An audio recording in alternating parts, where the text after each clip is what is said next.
Subscribe कीजिए doctor Ranjeet Kumar Singh IAS channel को और साथ ही साथ बेल आइकन को भी दबाइए अपने यूपीएससी और अदर स्टेट पीसीएस की एग्जाम की तैयारी को द बेस्ट करने के लिए।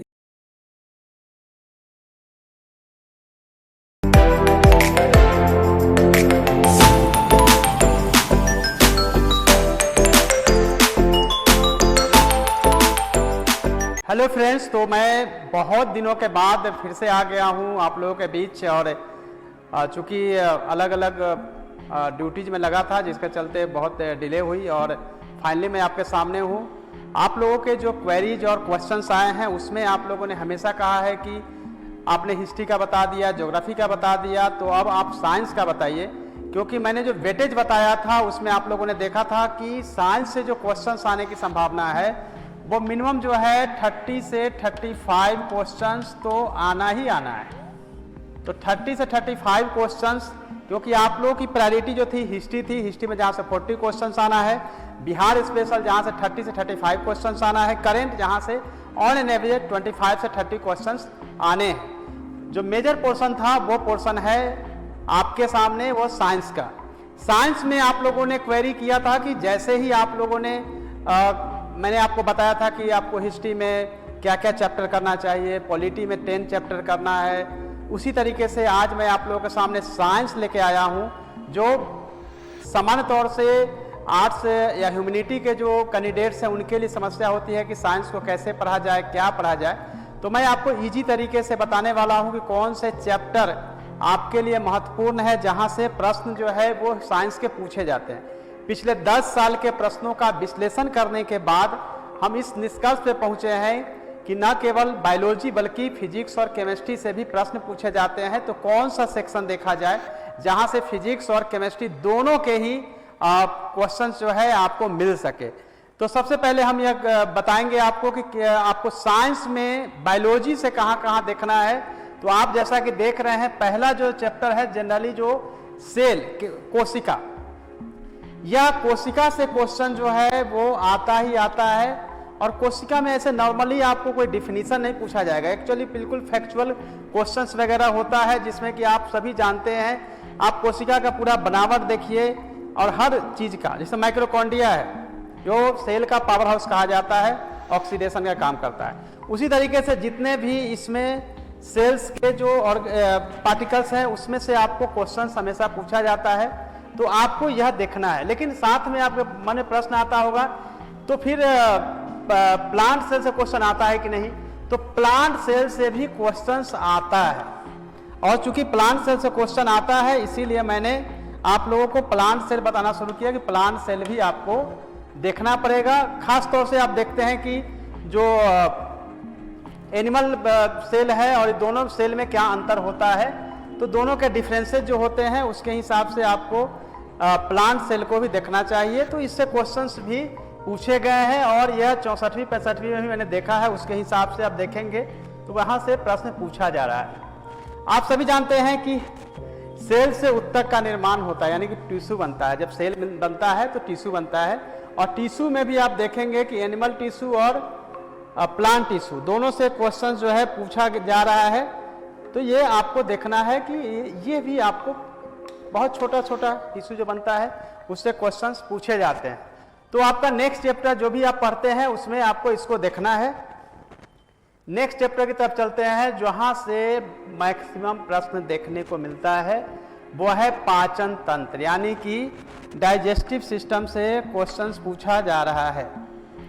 डाइजेस्टिव सिस्टम से क्वेश्चन पूछा जाता है। आप सब जानते हैं कुछ भी हम खाते हैं वो आपके ओरल कैविटी से जाता है, यानी कि मुंह में जो लार ग्रंथ है, कौन कौन सी लार निकलती है, कितना निकलता है, उसके बाद ओसोफेगस से होते हुए आपका जो फूड पहुंचता है स्टमक में, इंटेस्टाइन वगैरह वगैरह जो है आपको फिगर के माध्यम से बताया जा रहा है। इस फिगर को भी ध्यान में रखते हुए इसमें आप देखेंगे कि कहाँ से कौन सी रस निकलती है जिससे कि आपका पाचन की क्रिया होती है। तो डाइजेस्टिव सिस्टम से जो है क्वेश्चंस पूछे जाते हैं। डाइजेस्टिव सिस्टम को भी आपको बहुत अच्छे से देखना पड़ेगा, यानी कि पाचन रस जो होती है उसके बारे में भी आपको पढ़ना पड़ेगा। तो ये तीसरा चैप्टर से जहाँ से प्रश्न पूछे जाते हैं, उसी तरीके से आपके श्वसन तंत्र से क्वेश्चन होता है। श्वसन तंत्र में देखिए आप पता है लंग्स का फंक्शन है क्या है, ट्रकिया जो है वो आपको देखना है और किस तरह से काम करता है। तो ये आपको श्वसन तंत्र में आपको बहुत छोटा है, 4-5 इसमें फैक्ट ही बनता है जहाँ से प्रश्न पूछे जाते हैं। अब चलते हैं जहाँ से मेजर क्वेश्चंस का पोर्शन है, वो है परिसंचरण तंत्र, रक्त और रक्त समूह, रक्त का भाग। तो ये जो है ब्लड ग्रुप्स, यानी कि पूरा का पूरा जो है उसमें आपको पढ़ना पड़ेगा पूरा कार्डियक सिस्टम जो है वो आपको देखना पड़ेगा किस तरह से ये फंक्शन पूरा करता है। यहाँ से प्रश्न डेफिनेटली आता है, यानी 1-2 प्रश्न तो आएंगे ही आएंगे, उससे अधिक भी प्रश्न हो सकते हैं। नेक्स्ट अगर हम उसके तरफ चलते हैं तो उत्सर्जन तंत्र से क्वेश्चन आते हैं।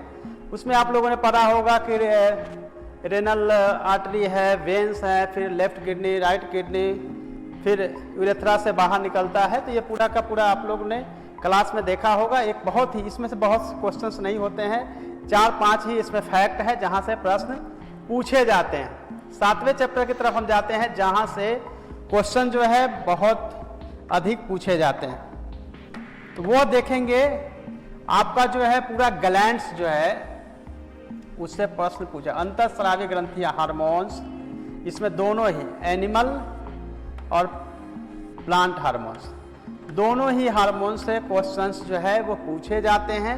आप सभी जानते हैं कि कौन सा ग्लैंड्स कहाँ पे है, उसके क्या फंक्शंस हैं, उसके अगर प्रॉपरली फंक्शनल ना होने से क्या स्थिति या क्या प्रॉब्लम्स हो सकती है। तो इसीलिए आपको यह ग्लैंड के बारे में भी पढ़ना पड़ेगा और यहाँ से प्रश्न पूछे जाएंगे और यहाँ से भी डेफिनेटली प्रश्न आ रहा है, इस बार भी क्वेश्चंस पूछे जाएंगे। यह वो सेक्शन है जहां से भी प्रश्न बार बार पूछा जाता है, वो भी आप लोगों को देखना चाहिए। जनन और भ्रूण विकास यानी रिप्रोडक्टिव सिस्टम्स के बारे में प्रश्न पूछे जाते हैं और वो दोनों ही, इसमें मेल और फीमेल दोनों ही आपका जो है पूछा जाएगा और इसके बारे में भी आप लोगों को क्लास में पहले ही बताया गया है और दोनों के बारे में पढ़ना चाहिए। और कौन कौन से हार्मोन से क्या होता है ये इससे भी संबंधित है, तो यह भी आप लोगों को देखना चाहिए। नेक्स्ट जो हम चैप्टर जिसकी बात करने जा रहे हैं, यह चैप्टर से भी 2 से 3 क्वेश्चंस आपके कम से कम पूछे जाएंगे। इस चैप्टर पे भी खास तौर से आपका फोकस होना चाहिए। जैसे आप देखेंगे वायरल डिजीज, इससे प्रश्न जो है आते ही आते हैं। Bacterial disease, fungal, genetic disease, ये ऊपर वाले जो 3 है उसमें आप देखेंगे कि हमेशा डिजीज दिया जाता है और सामने आपको मैच कराना होता है कि वायरल है, बैक्टीरियल है, फंगल है। तो ये आप लोगों को ये डिजीज से एकदम 100% जो है क्वेश्चंस तो आना ही आना है और आता ही आता है। उसी तरह से जो वंशानुगत बीमारियां हैं उसके बारे में भी आपको यहाँ से हेमोफीलिया वगैरह बहुत सारी है और उसके बारे में भी आपको जानना चाहिए। इवन कि plant disease and their treatments जो है उसके बारे में भी आपसे क्वेश्चंस पूछे जाते हैं। तो यह वो सेक्शन है जहाँ से 2 से 3 प्रश्न का भी संभावना जो है और यहाँ से क्वेश्चंस आएंगे ही आएंगे। अब जहाँ से मेरा फेवरेट चैप्टर भी है जो कि न्यूट्रिशन से जुड़ा हुआ है, यहाँ से प्रश्न आते हैं। विटामिन, उसका रासायनिक नाम, कमी होने से कौन कौन सी बीमारी, विटामिन ए की कमी से क्या, बी से क्या, सी से क्या, डी से क्या, के विटामिन की कमी से क्या होता है, उसके नाम क्या है।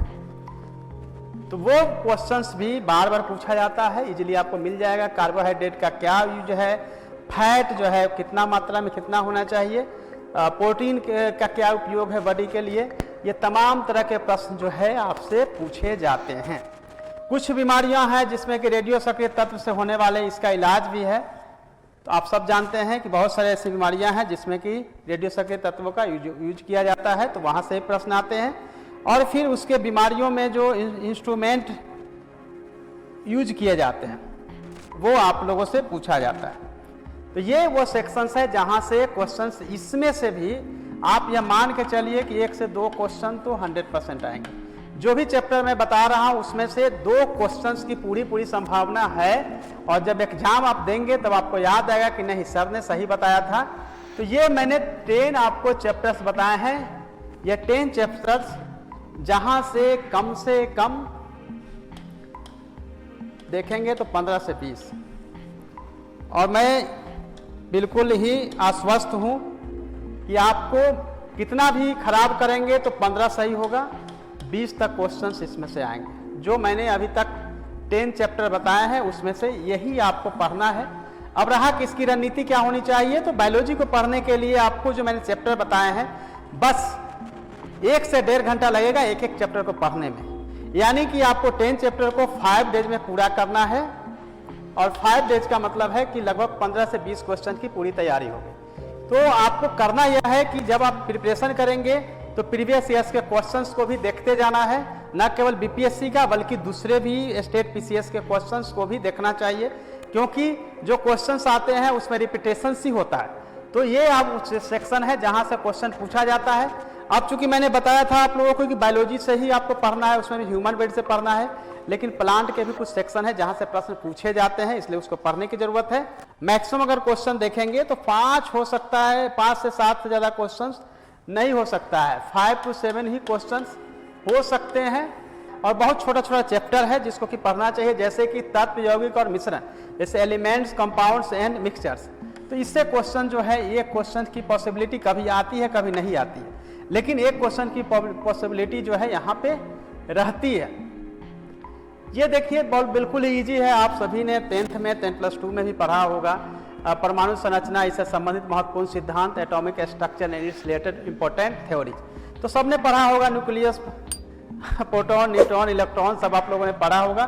सिंपल जो है इससे क्वेश्चन जो है, एक क्वेश्चन की पॉसिबिलिटी होती है, डायरेक्टली क्वेश्चन नहीं आता है, लेकिन इनडायरेक्टली क्वेश्चन जो है इससे रिलेटेड होते हैं। अब मैं नेक्स्ट जहां से क्वेश्चंस की पॉसिबिलिटी है वो एरिया जो है आप देखिए, यहाँ से प्रश्न जो रेडियो सक्रियता, जो मैं आगे बता रहा था रेडियो सक्रिय तत्व, उसके उपयोग के बारे में भी क्वेश्चंस जो है, एक क्वेश्चंस की पॉसिबिलिटी है, बट ये 100% नहीं है कि आएगा ही, लेकिन कभी आता है कभी नहीं आता है। लेकिन कोई भी ऐसा सेक्शन में छोड़ना नहीं चाहता हूं जहां से क्वेश्चन छूटे।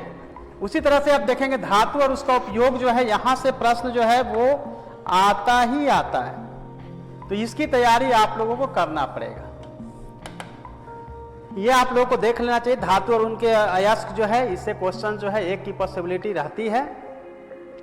मिश्र धातु, चूंकि हम लोग के जीवन में हमेशा जो हम लोग यूज करते हैं यूटेंसिल्स वगैरह, वो जो है मिश्र धातु से ही बने होते हैं, तो यहाँ से क्वेश्चन जो है पूछा जाता है। जनरली पीतल में क्या यूज होता है, स्टील में क्या यूज करते हैं, तो ये यहाँ से ये क्वेश्चन की पॉसिबिलिटी रहती है, तो इसलिए मैंने इसको यहाँ पे रखा है।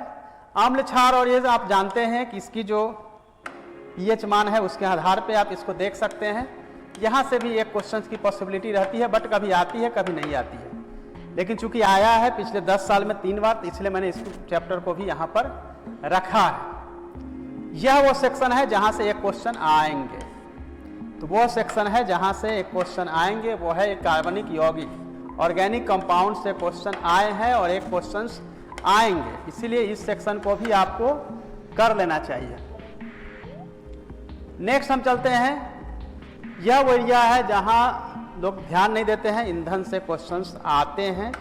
क्वेश्चन जो है कंटिन्यू अल्टरनेट में आए हैं। कुछ महत्वपूर्ण यौगिक, उसका व्यावसायिक और रासायनिक नाम और उसका उपयोग, ये गैसेज वगैरह होते हैं, उसके बारे में आपको पढ़ना पड़ेगा कि कौन कौन सा जो है इसमें यौगिक कंपाउंड्स हैं जिसके बारे में आपको पढ़ना चाहिए। यहाँ से भी ये क्वेश्चंस आते हैं। यहाँ से क्वेश्चन कभी हमेशा अल्टरनेट आया है। अल्टरनेट का मतलब है कि जब 66वीं में आया तो फिर 64th में आया है, जैसे बहुलक निर्माण, उसका उपयोग, यानी पॉलीमर के बारे में क्वेश्चंस जो है आए हैं, और ख़ासतौर से जो अप्लाइड क्वेश्चन टाइप का है जिसका व्यवहारिक जीवन में उपयोग है, उस तरह के क्वेश्चंस ही यहाँ से बनाए गए हैं। तो ये तो था आपके केमिस्ट्री का। लास्ट सेक्शन देखेंगे, यहाँ से क्वेश्चन जो है ये क्वेश्चंस 100% आते हैं पीरियोडिक टेबल से, आवर्त सारनिया से, खासतौर से जो गैस है उसके बारे में आपको देखना चाहिए। तो ये क्वेश्चन का यहाँ पॉसिबिलिटी है। ये मैं आप लोगों को, अब हम चलते हैं आपको फिजिक्स की तरफ लेकर। अभी आपने केमिस्ट्री के बारे में मैंने बता रहा था, और फिजिक्स में जो है वो मात्र 6 ऐसे चैप्टर है जहाँ से प्रश्न पूछे जाते हैं, इसके अलावा कहीं से क्वेश्चन नहीं आते हैं। यहाँ से एक प्रश्न की 100% पॉसिबिलिटी है, वो है मात्रक, जैसे कि आपने देखा होगा सदिश राशि कौन है, अदिश राशि कौन है, 4 उसमें ऑप्शन दिया रहता है। कई बार डायरेक्टली पूछ लिया जाता है किस जैसे समय का मात्रक, कार्य का मात्रक, इस तरह से डायरेक्टली क्वेश्चंस पूछे गए हैं और यहाँ से 1 क्वेश्चंस की गारंटी है। ये क्वेश्चन तो आने ही आने हैं। सेकेंड जो है वो है भौतिक राशि उसका, यानी कि आप देखेंगे कि quantity and it's measuring instrument जो है फिजिकल, इससे भी एक क्वेश्चन जो है बिल्कुल ही आता है, इससे भी क्वेश्चन जो है वो आता है। ये आप लोगों को देख लेना चाहिए जहाँ से ये क्वेश्चन जो है वो एवरी ईयर जो है रिपीट हुआ है, तो वहाँ से आपको करना चाहिए। अब ये वो एरिया है जहाँ से 2 क्वेश्चंस की पॉसिबिलिटी हमेशा रही है और हमेशा आती रही है, तो वो मैं आपको बताता हूँ। डायरेक्टली कभी भी आपसे नहीं पूछेगा कि आप लॉ ऑफ मोशन बताइए, बल्कि कुछ भी एग्जाम्पल के तौर पे आपसे क्वेश्चन होगा। गुरुत्वाकर्षण में भी क्वेश्चंस रहे हैं, सेटेलाइट से भी क्वेश्चंस हमेशा पूछे जा रहे हैं, सिंपल पेंडुलम से क्वेश्चन है, वर्क एनर्जी एंड पावर से क्वेश्चन है और वेव टाइप से क्वेश्चन है। उसी तरह से यांत्रिक तरंग, विद्युत चुंबकीय तरंग जो है, इससे क्वेश्चंस पूछे जाते रहे हैं। तो यहाँ से क्वेश्चन जो है मिनिमम 1 से 2 क्वेश्चन पूछे जाते रहे हैं। अगर 2 क्वेश्चन नहीं भी होता है तो ये क्वेश्चंस तो पूछे ही जाएंगे। अब चलते हैं, हम आपको आगे ले चलते हैं। यहाँ जो है बहुत इंपॉर्टेंट है, यह वह गारंटी जगह है जहाँ से प्रश्न पूछे ही जाते हैं। यह वो एरिया है जहाँ से प्रश्न पूछे ही जाते हैं। तो दर्पण, जैसे मान लेते हैं सी पर है तो सी पे बनेगा, उल्टा बनेगा, सीधा बनेगा, छोटा बनेगा, बड़ा बनेगा। यह आप सब ने बोर्ड में 10th के क्लास में आपने देखा होगा। तो दर्पण का जो है इससे पूछा जाता है। जैसे आपको मायोपिया है, कौन सा लेंस यूज करना है, लेंस में अगर देखेंगे तो आपको हमेशा निकट दृष्टि दोष, दूर दृष्टि दोष, सिलिंड्रिकल लेंस का कहाँ उपयोग करेंगे। उसी तरह से माइक्रोस्कोप के बारे में क्वेश्चंस पूछे जाते हैं। तो ये वो एरिया है जहाँ से 1 से 2 क्वेश्चंस, इस बार संभावना है कि कम से कम 2 क्वेश्चंस इस सेक्शन से आना ही चाहिए। तो यह वो सेक्शन है जहाँ से आपको देख लेना चाहिए। बाकी तो विद्युत धारा है मापने की, जो वोल्ट मीटर, आम मीटर, ये सब चीज़ें जो है आपको एक पढ़ लेना चाहिए जहाँ से क्वेश्चन पूछे जाएंगे। और ये वो मेथड है, तरीका है। कई बार डायनमो से पूछा जाता है, ट्रांसफार्मर से पूछा जाता है। तो ये क्वेश्चन है जहाँ से आप पूछ सकते हैं। लास्टली आपको हम ले चलते हैं जहाँ से क्वेश्चन आने की पॉसिबिलिटी है। यह है एरिया जहाँ से प्रश्न पूछे जाते हैं। तनाव, श्यानता, केशिका क्रिया। आपको देखिए ये समझ में नहीं आएगा, लेकिन कई बार क्या होता है कि जैसे लालटेन में क्यों किस तरह से केरोसिन ऊपर की तरफ चढ़ता है, स्ट्रो से जो हम लोग जूस पीते हैं या फिर नारियल पानी कुछ भी, वो किस तरह से ऊपर चढ़ता है, या फिर हम फाउंटेन पेन से लिखते हैं तो ऊपर की तरफ किस क्रिया से चलता है। ये सभी तरह के क्वेश्चन जो है वो केशिका क्रिया, श्यानता और तनाव में ही होता है। तो यहाँ से 1 से 2 क्वेश्चन, यह वो एरिया है जहाँ से क्वेश्चन पूछे जाएंगे। अब आप लोगों को ब्रीफली मैं बताना चाहता हूँ कि बायोलॉजी का जो सेक्शन है बहुत इंपॉर्टेंट है। बायोलॉजी से 15 से 20 प्रश्न, फिजिक्स से क्वेश्चंस और केमिस्ट्री से, तो केमिस्ट्री से अगर देखेंगे तो मुझे लगता है कि 5 से 7 क्वेश्चन, और फिर केमिस्ट्री से 5 से 7 क्वेश्चन और फिर फिजिक्स से 5 क्वेश्चन। यानी कि अगर हम डिवाइड करके देखेंगे तो ऐसे कर सकते हैं कि बायोलॉजी से जो क्वेश्चन होंगे वो 15 से 20 होंगे। उसी तरह से केमिस्ट्री का वो पोर्शन होगा जहां 5 से 7 क्वेश्चंस, और फिजिक्स वह एरिया है जहां क्वेश्चन जो पूछे जाएंगे, यही मान लीजिए 5 से 6 क्वेश्चन। यानी कि मिनिमम अगर कम से कम देखते हैं तो 25 क्वेश्चन, और अधिक से अधिक क्वेश्चन देखते हैं तो होता है 13 और 20 यानी 33। जो मैं बता रहा था उसी के आसपास उतरता है। ये क्वेश्चंस का एरिया है जहां से क्वेश्चन पूछा जाएगा। अब आप लोगों के मन में आएगा कि कौन सी किताब से पढ़ना चाहिए, क्योंकि अभी समय भी मिल गया है और आप लोगों को तैयारी भी करनी है। तो मेरे ख्याल से जो बुक्स हो सकती है वो NCERT की बुक्स जो है 9th 10th की जो साइंस की बुक्स है उससे पढ़ सकते हैं।